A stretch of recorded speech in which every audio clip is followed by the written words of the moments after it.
Hello, I'm Andrew, and this is my Series 3 of the weekly podcasts 50 Ways to Succeed at Work. These podcasts build confidence and know-how.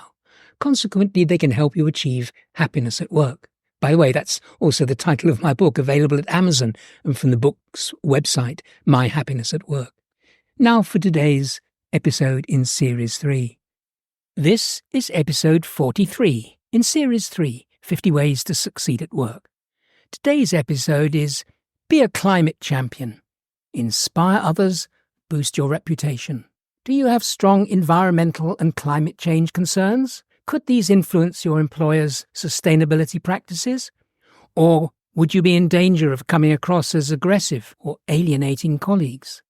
Companies and organisations of all kinds need help navigating towards better climate behaviour. A good reason for wanting such support is called climate quitting. Many young people are abandoning or quitting established employers for working instead for greener startups.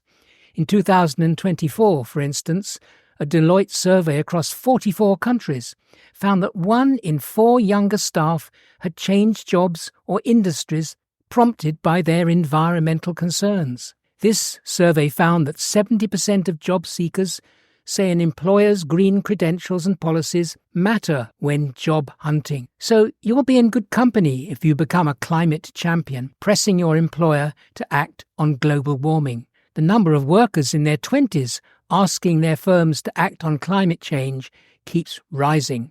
Before proposing any new climate action in your organisation, stop. First, take some time to explore what your employer is already doing about climate change. For example, ask to see your employer's mission statement or annual report and current sustainability initiatives. The very act of asking will mark you out as a thoughtful, responsible person. Once you know the situation, you'll be more able to refine your suggestions. For instance, you can propose changes that fit with the company's goals and frameworks. To influence climate action in your organisation, treat it rather like a tourist travelling to several destinations. In this particular journey, you'll have 6 different places to visit. The first destination is to build alliances. The next one is to start small actions that will make a difference.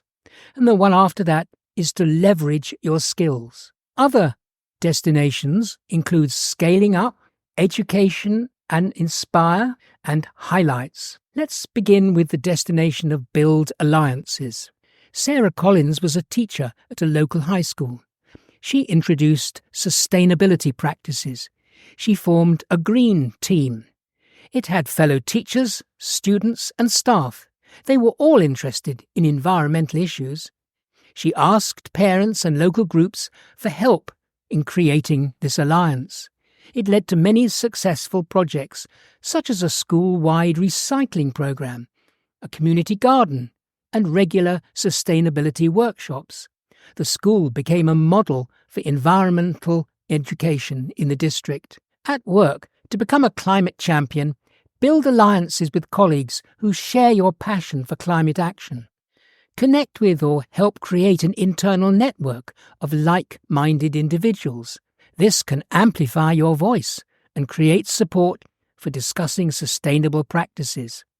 Allies can also provide valuable insights, such as helping you refine your ideas before presenting them to management.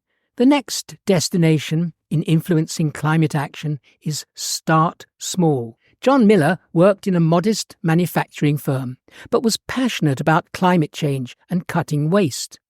He started small, proposing a simple initiative to collect and recycle scrap materials. John diligently recorded the amount of reduced waste and the cost saving from recycling. His recycling program was an outstanding success.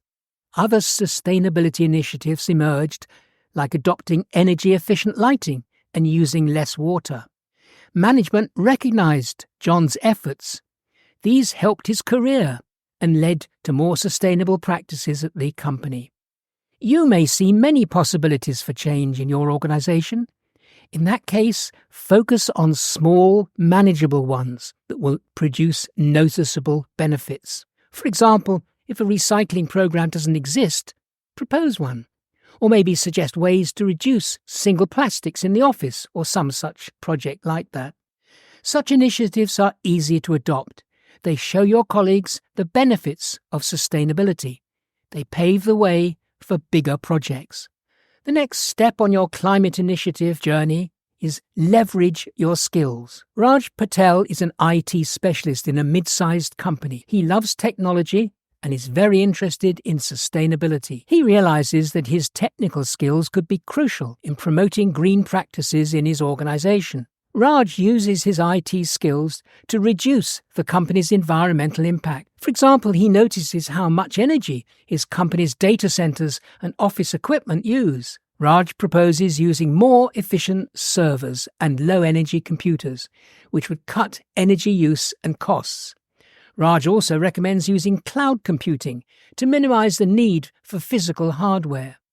Many benefits flow from Raj's leveraging his skills to affect climate change behavior inside the organization. Consider how your specific organizational skills and role can contribute to sustainability. For example, if you work in marketing, could you use your know-how to promote the company's green initiatives? If you're in finance, you might use your skills to analyze and draw attention to certain energy-efficient practices. Another stop on your journey to affecting climate awareness in your organization is to scale up.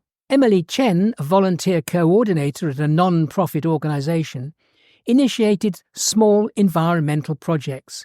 She began with minor initiatives. For example, she set up recycling bins and eco-friendly events. The organization's leadership supported these small projects. This enabled her to scale up the initiatives to an energy audit and a green procurement policy. The next destination stop is educate and inspire. Maria Gonzalez was a part-time coordinator at a community center. She spotted the potential for promoting environmental awareness. She organized educational workshops and events to inform community members about climate change. She also developed practical steps to reduce the center's carbon footprint and used social media and local media to spread the word. Her efforts led to a big increase in community participation in recycling, energy saving, and local cleanup. The community centre became a hub for environmental education and action. Consider ways to inform and educate your colleagues about climate change and sustainable practices. Consider ways to inform and educate colleagues about climate change and sustainable practices, such as hosting lunch and learn sessions or workshops. Creating a culture of learning and awareness can inspire others. It can lead them to consider how their actions impact the environment. The final destination stop is to highlight organisational gains from climate change initiatives. Ahmed Khan is an assistant manager at a retail store. He spots ways to improve sustainability and service data to make his case. He shows how using less energy and making less waste can save the store money. The store follows Ahmed's advice, lowering utility and disposal costs. The positive financial impact and enhanced reputation encourages further sustainability measures. Like Ahmed, frame your sustainability proposals as benefits to your employer. Show how eco-friendly practices can cut costs and boost the organization's reputation with its customers or users. Now for some tactics to try. In becoming a climate champion, you can probably think of many tactics to try. For example, request a meeting with managers or sustainability staff to discuss your ideas. Offer well-researched proposals that highlight environmental and other advantages. Another regular tactic is to celebrate small victories and learn from setbacks. Because change won't happen overnight, you'll need patience and persistence. Some employers have employment resource groups or ERGs that focus on various issues including sustainability. Your tactic should be to join or start a green ERG yourself and invite colleagues to join. ERGs provide a formal structure for pursuing environmental initiatives, and they help engage with leadership on sustainability. Every organization has a culture, and you're part of it. So feel free to discuss sustainability habits among your colleagues. Other tactics, such as organizing carpooling or promoting reusable containers, could be just as simple. Be a declared advocate of energy-saving practices, such as turning off lights and computers when not used. Help share sustainability information through internal newsletters, intranet sites, or organisation-wide emails. Keeping sustainability on the agenda helps maintain awareness and encourages continuous improvement. Many small tactics like these can, in total, make a significant impact. And my final thoughts? You can drive meaningful change by channeling your climate concerns into constructive suggestions. Positive and persistent efforts can lead to significant improvements. And finally, addressing climate change shows you as proactive. It enhances your growth, satisfaction at work, and possibly your own career growth. You've been listening to an episode of Series 3 of my weekly podcast, 50 Ways to Succeed at Work. You can hear the other podcasts at the 50ways.site, that's 50.site. There are nearly 100 titles and you can search for any issue that interests you. If you have any questions, you can always drop me a line from there. Also, check out my book, Happiness at Work. It's packed with great stories, compelling advice and suggestions for tackling real issues that you can encounter at work. It's at Amazon or at the book's website, myhappinessatwork.com. There's also an audio version if you prefer listening. Join me next week for another unmissable episode in Series 3. Bye for now.